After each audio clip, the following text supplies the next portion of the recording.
Hello? Yep, okay, this is right. Good, we have our intro now. Okay.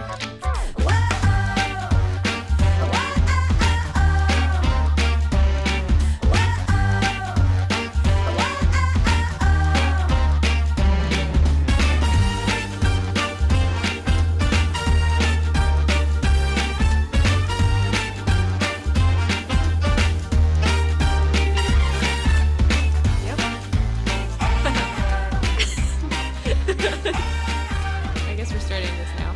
Yeah. Hello, welcome to Herstory. I'm Maggie Crady. And I'm Madison Brandel. And this is the beginning of episode 3. Holy moly. Yep. We're having no fun with this. We're being super serious Yes. in everything that we do. History is a serious subject. We take everything super seriously. So we're going to frown the entire time we're recording this. Yeah. You're already struggling. Welcome to Herstory. We aren't historians, but we do the research so you don't have to. Or if we pique your interest and then you're like, maybe I should do more research, then that's on you. You already knew this. Yeah. We knew this. Yep. Maggie, go ahead and start. Okay.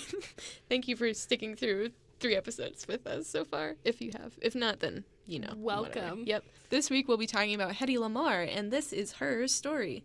We're talking about her because this podcast would literally not be possible without her. She was a film actress and inventor, and because her interests were so diverse during her lifetime, we're going to divide up the podcast as such. First talking about her acting career, and then her inventing career. So, this is her life as we know it. She was born Hedwig Eva Maria Kiesler on November 9th, 1914, in Vienna, Austria-Hungary. She was the only child of Gertrude and Emil Kiesler. Her father was a successful bank director, and her mother was a pianist, I believe. Both of her parents were Jewish, although her mother converted to Catholicism. They lived in Austria under Nazi occupation. Hedy was able to get her mother to America, where she lived until her death in 1977, but her father unfortunately died in 1935, and I could not find any information about him getting out of the country, so I don't believe he ever did. She would be married and divorced 6 times. She passed away January 19th in the year 2000 at the age 85 in Altamonte Springs, Florida. So her career beginnings, in the late 1920s, she was discovered in Austria by producer Max Reinhardt. At first she was a script girl, and then she became an actress after that. In 1933, at the age of 18, she stars in a movie called Ecstasy, which was a highly controversial film where she appears swimming and running nude, as well as close-ups of her face during an orgasm. And apparently this was done without her consent, as the director and the producer of the film somehow tricked her while filming with high-powered telephoto lenses to get the shots they wanted. I didn't know girls could orgasm. Well, you learn something new every day. I thought we weren't allowed. So regardless, the film was considered an artistic success in most of Europe, although it was banned in both America and Germany due to its sexual content. After her experience on set, Hedy was obviously incredibly dubious about accepting any more roles, and instead turned to the stage, where critics soon fell in love with her, even going so far as sending roses to her room and asking to meet with her backstage. This is all within the year 1933, by the way. Her first marriage was to a man named Friedrich Mandl, who was one of the more persistent admirers of Hedy. He was also an arms dealer. She at first resisted his advances, but fell for him because of his charm and her apparent fascination with his personality. Her parents very much disapproved of Friedrich for good reason, due to his ties to Mussolini and later Hitler, but Hedy at first could not be swayed. It should be noted that Friedrich was also reportedly 3rd richest man in Austria, which might have played a little bit of a role. They were married on August 10th, 1933. She was 18, he was 33. Her autobiography describes Friedrich as controlling and disapproving of her acting career, and especially her role in Ecstasy, and she was essentially kept prisoner in their castle home. A quote from her is, "I knew very soon that I could never be an actress while I was his wife. He was the absolute monarch in his marriage. I was like a doll. I was like a thing, some object of art which had to be guarded and imprisoned, having no mind, no life of its own." Despite his obvious faults, Friedrich did help change the course of Hedy's life, as she would often accompany him to meetings with various scientists and military technology specialists, which inspired her interest within the scientific field, and would later inspire her invention, which we will get into in a little bit. So like overall, he was a horrible person, but he like helped to an extent. He was a horrible person, but he does play an essential role in her life. Beyond that, no credit should be given to him whatsoever. TBH. I don't know who he is, so that's good. Yeah, just basically she married an arms dealer during Nazi occupation, which just is a recipe for disaster. She did flee her marriage by traveling to Paris, and there are conflicting accounts on how she did this. She either fled on her bike in the middle of the night. She claims that she disguised herself as a maid to get out of the country undetected because she was a really big actress at the time. But another account claims that she persuaded Friedrich to let her wear all of her jewelry to a dinner party at once and then just disappeared afterwards, which I like the best. And I choose to believe that account. Frederick, love, Yeah. let me wear all my jewelry to this dinner party. Don't be suspicious. Don't be Whoosh. suspicious. I hope it was that one, honestly. Or the maid thing. Or both. I feel like if it was both, though, it'd be a little suspicious because you're like, wow, that's sus. A maid wearing all of that really nice jewelry. I'm just picturing her throwing a bag over herself and just covering all the jewelry and being like, oh, nothing to see here. Just traveling to Paris with my mop. I'm just clanking and clacking. Yep, Don't worry about me. I clean for a living. Hedy Lamarr, who? Who was that? Your turn. It is my turn. This is about the time that she gets introduced into Hollywood. In 1937, Hedy arrives in Paris, where she meets Louis B. Mayer, co-founder of MGM Studios, who brings her to Hollywood in 1938 and bills her as the world's most beautiful woman. Also convinced her to change her name to Hedy Lamarr, partly as a homage to the silent film actress Barbara Lamarr, spelled Lamarr, but also because she was only being known as the Ecstasy Lady, which would be bad for American audiences. Seeing as the film was banned in the entire country at the time, it makes sense. Although it is a little bit of a bummer theme that we're seeing, especially it's also with Mary Pickford, of just being forced to change your name. Her name was Hedwig. How cool is that? Harry Potter, that bitch. I'm sorry. I'm sorry, Mom. But I like it. Her first name was Hedwig. Her first name was Hedwig. And that's like Harry Potter, so that just makes me really happy. Yeah. And continuing, in 1938, first American film that she appears in is the movie Algiers, I'm assuming is the... You and your French. I was just like, Algiers. It looks French, so I'm going to add a French accent to it. Fine. According to one viewer, when her face appeared on screen, everyone gasped. Lamarr's beauty literally took one's breath away. I've seen pictures. Maggie showed me some, and I was like, yeah, she's beautiful. Yeah, she is really pretty. She was since typecast as the exotic seductress, acting alongside major leads of the time, such as Clark Gable, Spencer Tracy, and John Garfield. She made 18 films between 1940 and 1949, including the highest-grossing film of 1949, earning $11 million, Samson and Delilah. Her personal life during this time, she was married to screenwriter Jean Marquet in 1939 to 1941. They adopted one child together, and then she married actor John Loder in 1943 to 1947, and they had 2 children. We're just gonna stick with the adopted child and the having 2 other children story for now, but there's some clarification later that we'll get into when we get into more of her personal family business. It's a little more complicated than that. Dun, dun, dun, dun. Stay tuned. Yeah. After this break.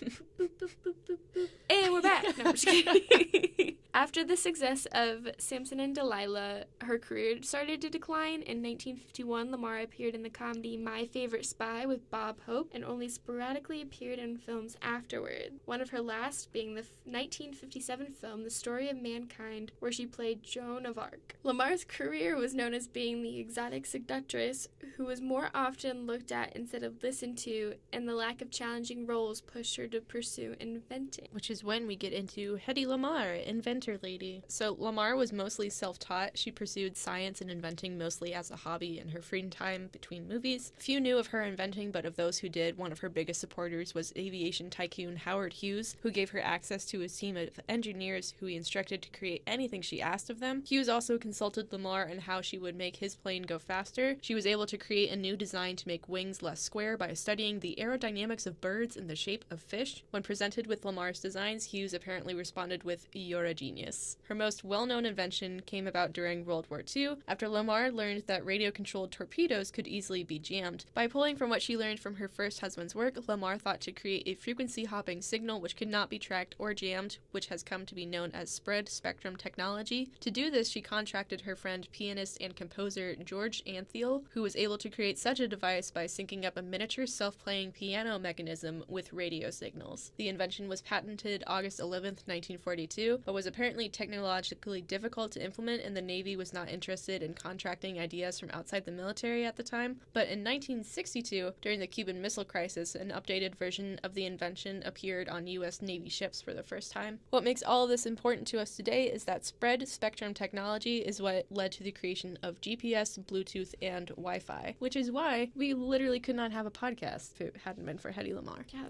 I mean, I know I can't survive without GPS, even in my own hometown, because it's constantly expanding. True. Also, I'm just terribly directionally challenged. I can get to Kroger. That's good. But that's because it's across the Which street. Which Kroger? Well, back at home, the one across the street from me. But here, I just take a bus. I let them do the driving. Krogucci, Krogetta. Krogucci. Oh, of course. Only the finer things in life.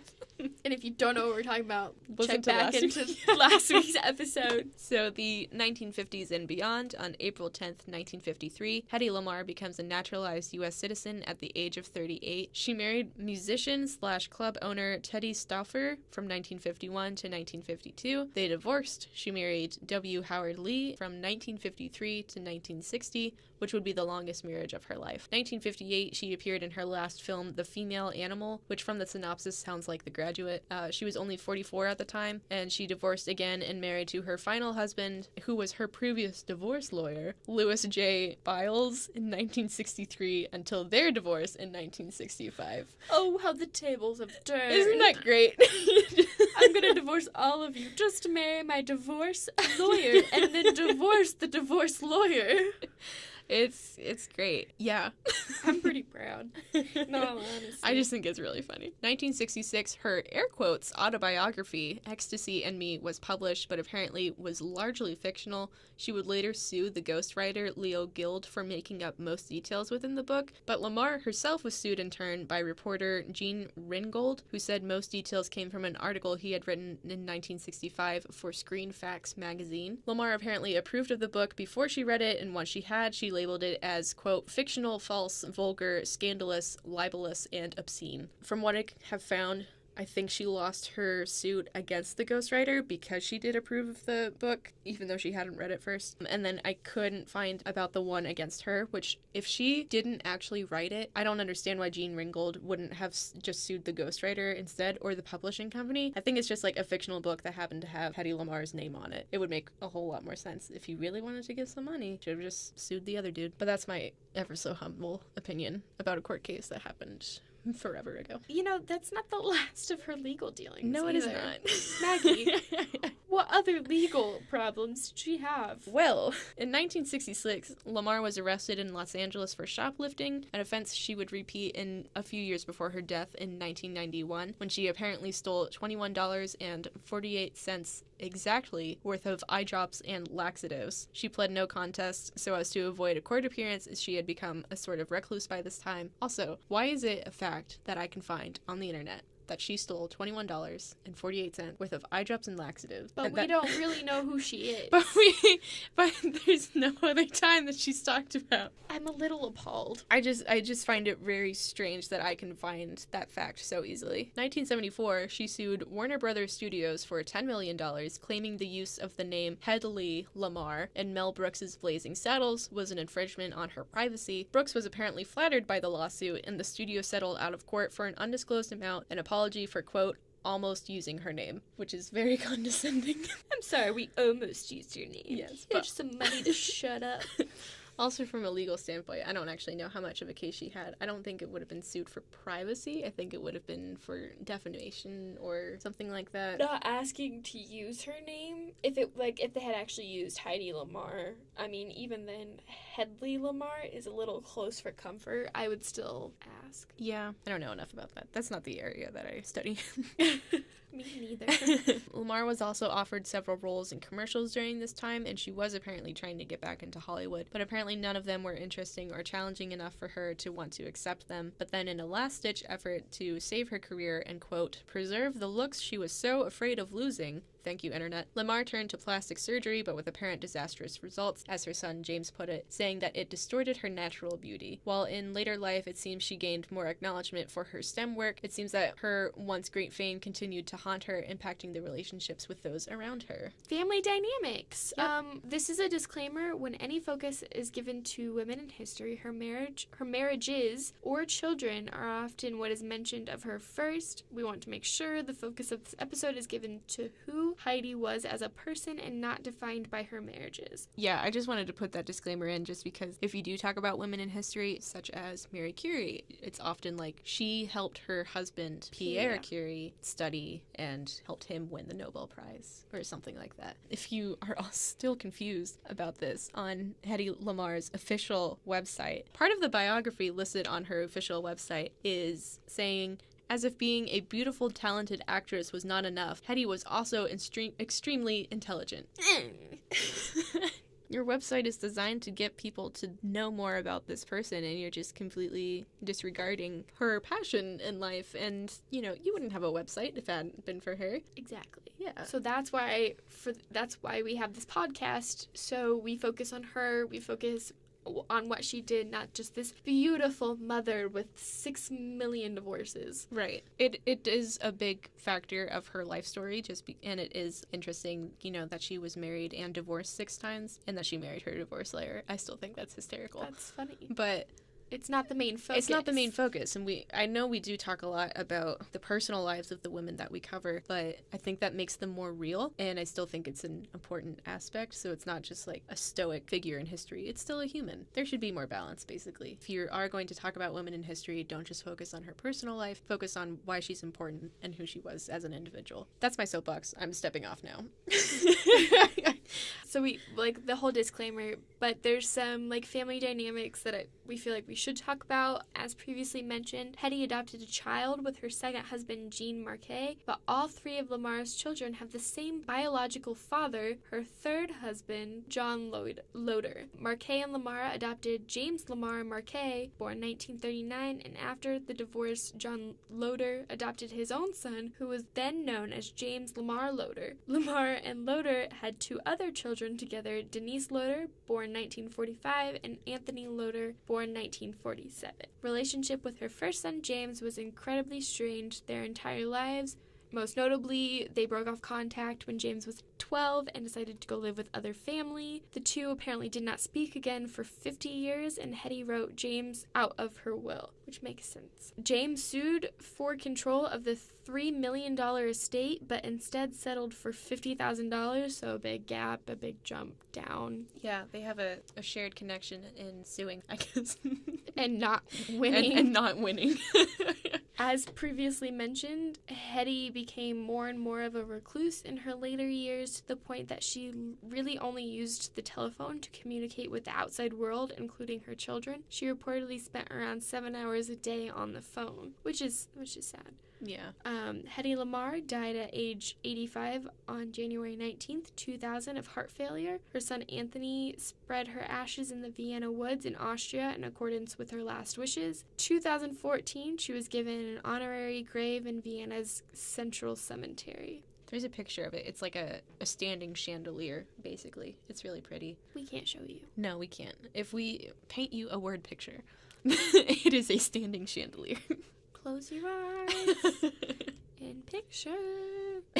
Fun facts about Hedy Lamarr. She has a star on the Hollywood Walk of Fame. Besides being the highest grossing film of the year, Samson and Delilah won 2 Oscars for Best Art Direction and Best Costume Design. One of Hedy's inventions was a dissolvable tablet that, when placed in water, would create a carbonated drink, but she didn't even like the taste, and she compared it to Alka-Seltzer, so it never really took off. In 1997, Hedy Lamarr and George Antheil earned the Electronic Frontier Foundation Pioneer Award, given given to individuals whose lifetime achievements have contributed greatly to society. In 2014, long after Lamarr and Anthiel were dead, they were inducted into the National Inventors Hall of Fame. Although the importance of her invention has been widely recognized by the U.S. military, according to Forbes magazine, quote, "To this day, neither Lamarr nor her estate has ever seen a cent from the multi-billion-dollar industry her idea paved the way for."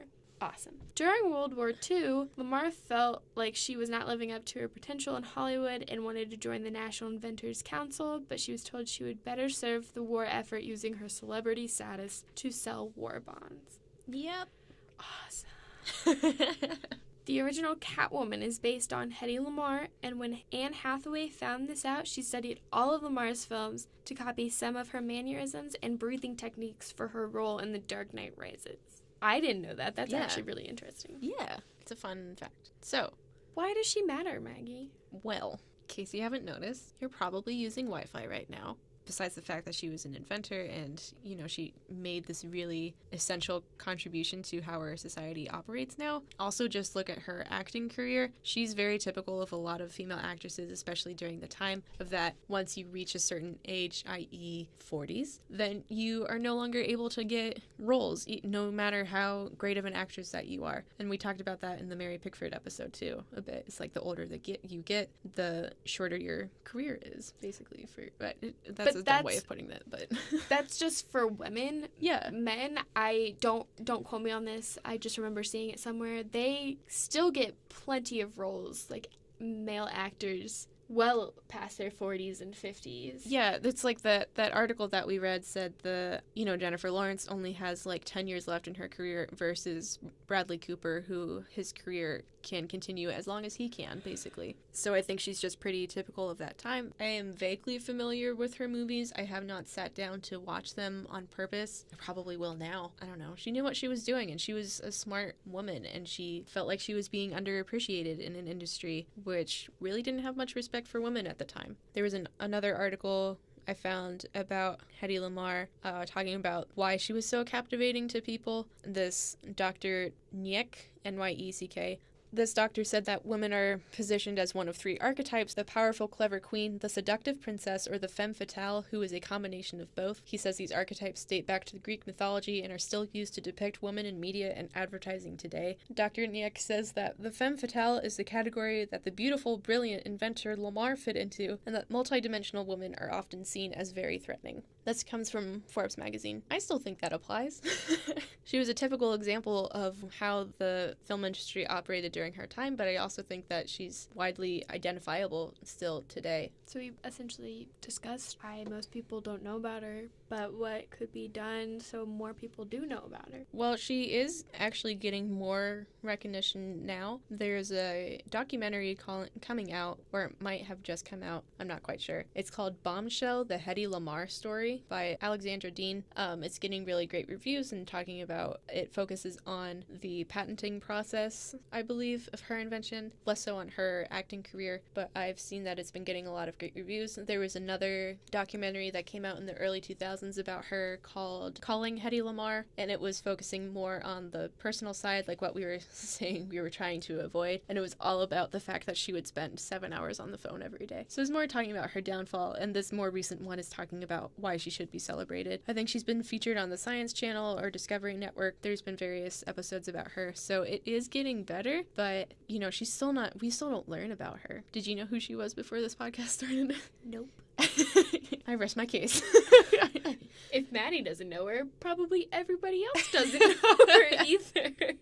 Yeah, I didn't know about her until last year when I took a class called The Feminist Scientist, mini project that everyone would do, talking about a little-known woman in history. Someone did their project on Hedy Lamarr, so I thought she was interesting. That would do it. If you are interested in the Bombshell Hedy Lamarr story documentary, by the way, and you are in the Bloomington area, March 27th, the IU Cinema is actually having a showing of it at 7 p.m. I don't know if I'm allowed to plug that or not.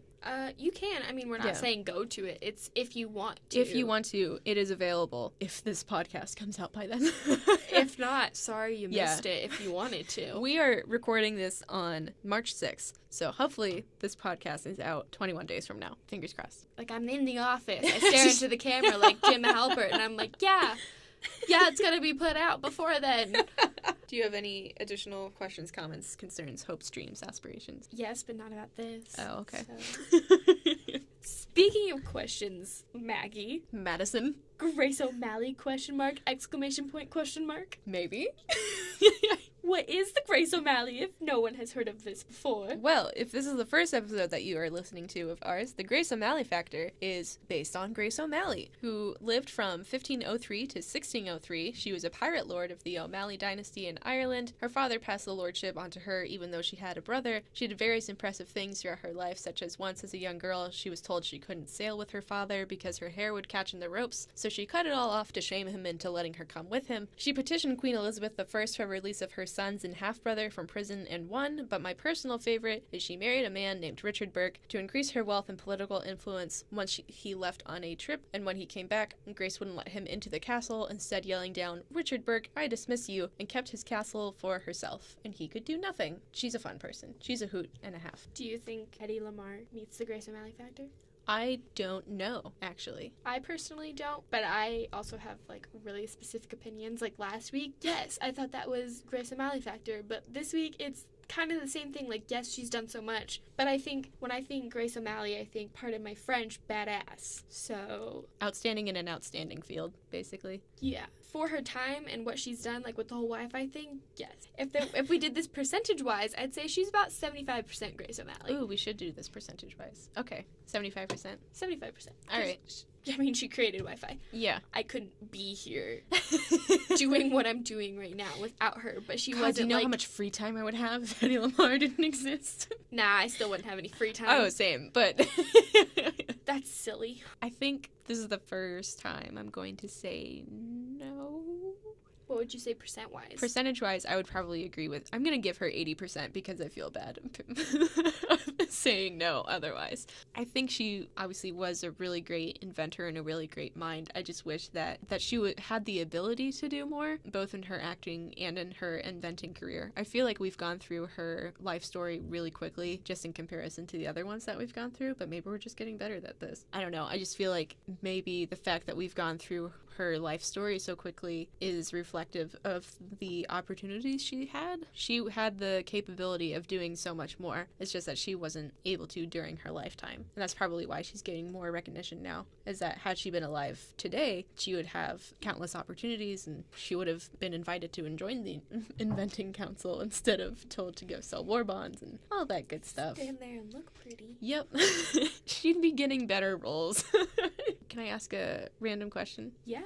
If Hedy Lamarr was alive in her prime today, is there a movie that you would cast her in? Or a type of movie that you would like to see her in? Definitely something not where she's a sex figure. Maybe, Yeah. I think I would have her as Catwoman instead of Ooh. Anne Hathaway to see what she would do. Or instead of Good Halle call. Berry in the original Catwoman, like, Focus film, Yeah, have Hedy Lamarr. Hedy Lamarr. I like that idea. I'm also going to agree with that. Wow, still Yeah. my ideas. I'm so sorry. It's almost Yeah. like we're the same person. I know Catwoman is DC, but I would have her I would maybe have her in some sort of Marvel way. I don't know. In my head, I'm equating Hedy Lamarr to Scarlett Johansson, kind of. I could see that too. Yeah. If you wanted to go Marvel route. If she was alive today, I think her career would reflect Scarlett Johansson's the most. Mm-hmm. Which I have an iffy opinions on Scarlett Johansson, but I don't think we have enough time to get into that. Maybe some And other that's time. her story. Yeah. I'm just kidding. That's Hedy Lamarr's story. Hope you enjoyed it. Hope it piqued your interest. The Oscars just happened Yes. as of November 4th. November 4th? Nope. Oscars just happened March 4th, 2018. I do realize it is March 6th today, Yes. but they happened this past Sunday. Yeah, it's still related. We watched it together. On really crappy Wi-Fi. Yeah, it was. Yeah, thanks, Hedy. But Dang it, Hedy. yeah, it wasn't her fault. It was the streaming provider's fault. What are your thoughts on the Oscars? I'm just really I'm just really glad that The Greatest Showman didn't win Best Picture. Yes. If you follow me on Twitter at I don't remember my Twitter handle, I tweeted about The Greatest Showman and how I don't want to see it ever. Do you want to? I think this is your time to shine and explain why. That was my fingers cracking. I took a class my first semester of my freshman year about the freak show, and essentially that's what P.T. Barnum created, was the freak show, and he took non-able-bodied people and exploited their differences to make money for himself. And really irks me is not very many people know about that, and they think this is just truly inspiring movie, and it's not. Maggie and I talked about this for like an hour, how they cast Zendaya specifically. I love Zendaya as a person and who she represents, but her character development is just, she literally has a couple lines that's just like, is it because I'm black? And I just think there are so many other ways that you could have gone with that character. Like, yes, talk about race, but talk about it in a more sophisticated way. And they were all, for the most part, I think there was a few, but I haven't seen it. I refuse to see it. A good majority of them were able-bodied actors portraying non-able-bodied people, which, yet again, doesn't give credit to the amazing people that could have been a part of this movie and maybe had made something of it. During the Oscars, they sang this song, which, luckily for me, thanks Hedy, my Wi-Fi cut out, and I got to skip the song. But before it skipped, I got to see the main actress or whatever who sings This Is Me, and I was like, oh, is she gonna wear the beard and, like, keep on with her character that she's portraying? No, she doesn't have the beard. She's completely shaven. She's in a pretty little dress. Like, awesome, powerful from the 5 seconds I saw, but I'm still mad that this movie is a thing. They could have done so much better with it. I think it's a really great idea to talk about P.T. Barnum. I don't think it was a great idea to do it as a musical and to completely rewrite his history. Rewrite stars.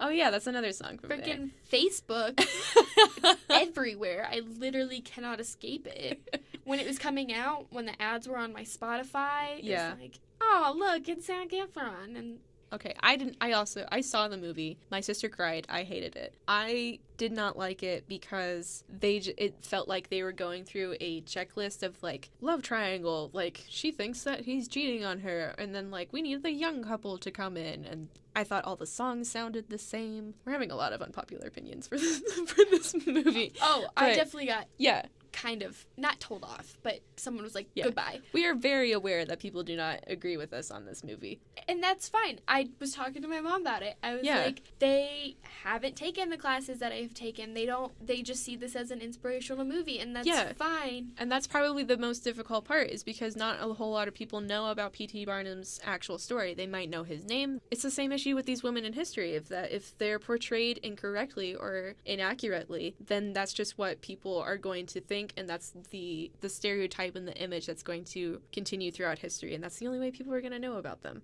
That's why what Maggie said, great, you're making a movie, but you should have done it differently, and more emphasis on the fact that P.T. Barnum is kind of a horrible person. Be better. If you're going to do it, be better. That's my small rant. We talked about it for maybe an hour or so. Yeah. But this is my small blurb. I probably could have said more, but like I said previously, if it's not cut out, I was up till 3:30 in the morning doing homework, and I'm a little tired, a little emotional, and just overall very sleepy. So that didn't quite talk about the Oscars in general, but that's just one of the main takeaways that we personally had from the Oscars.